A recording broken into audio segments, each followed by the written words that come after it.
আগে আমি আগে প্রথমে একটু আপনি বলুন যে ফিস্চুলা এই ব্যাপারটা কি?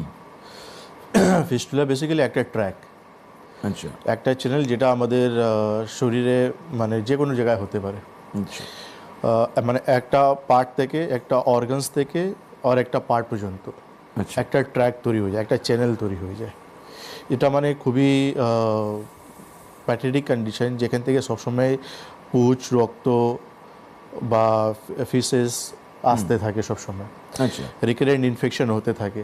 এটা এটা এটা শরীরের যে কোনো অঙ্গে হতে পারে? হতে পারে, যে কোনো অঙ্গ হতে পারে, কিন্তু সব থেকে বেশি যেটা আমরা দেখি সেটা হচ্ছে রেকটাম, মানে অ্যানালে আমরা দেখি সব থেকে বেশি কমনলি। কমন, এটা কমন।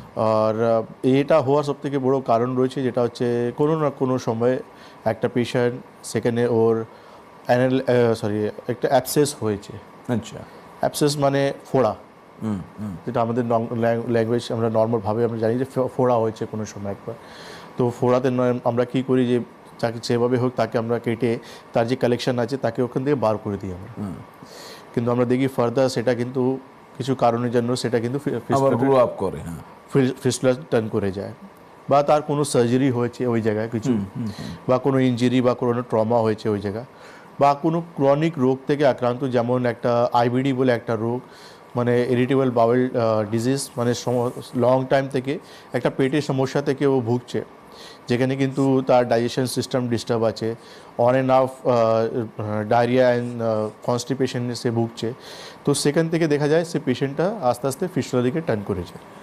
এইবার এইটা হলো ফিস্চুলা, আর আমরা আজকে আলোচনা করব অ্যানাল ফিস্চুলা। তো প্রশ্নটা হচ্ছে যে নর্মাল ফিস্চুলা যেটা আপনি এক্ষুনি বললেন, আর অ্যানাল ফিস্চুলা, এই দুটোর মধ্যে পার্থক্যটা কি, বা অ্যানাল ফিস্চুলাটা কি? মানে অ্যানাল ফিস্টুলা একটা জায়গা না, আচ্ছা, ফিস্টুলা দুটো সেমই হ্যাঁ, আছে, মানে তার ক্যারেক্টার অ্যানাল সেম। পোর্শনে যে জিনিসটা হয়, রাইট, অ্যানাল পোস্টার মানে এই জন্য নাম দেওয়া হয়েছে অ্যানাল ফিস্টুলা, আচ্ছা এই জায়গা হয়েছে।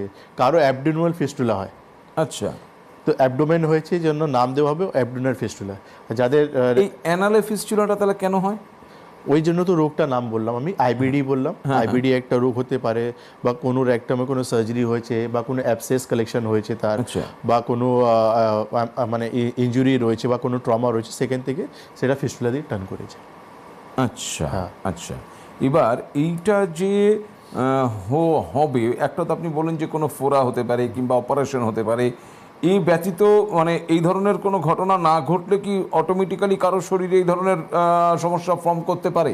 না, তার হিস্ট্রি মানে একটা থাকবে। হিস্ট্রি, ব্যাক হিস্ট্রি একটা কিছু না কিছু থাকবে। আমাদের রেকটামে পায়েস ফিস্টুলা হওয়ার আগে তার একটা হিস্ট্রি থাকবে, কিছু একটা সমস্যা সে কিছুদিন থেকে ফেস করবে।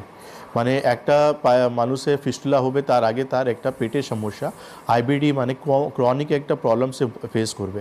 তার একটা অ্যানাল রাস্তায় কোনো না কোনো জায়গায় একটা মানে অ্যাবসেস বা ফোড়া একটা নিশ্চয়ই হবে, সেখান থেকে কিন্তু এই সমস্যাটা সেই জায়গায় কিন্তু টার্ন করে যায়। আচ্ছা, টেলিফোন রয়েছে, নমস্কার, কে রয়েছে?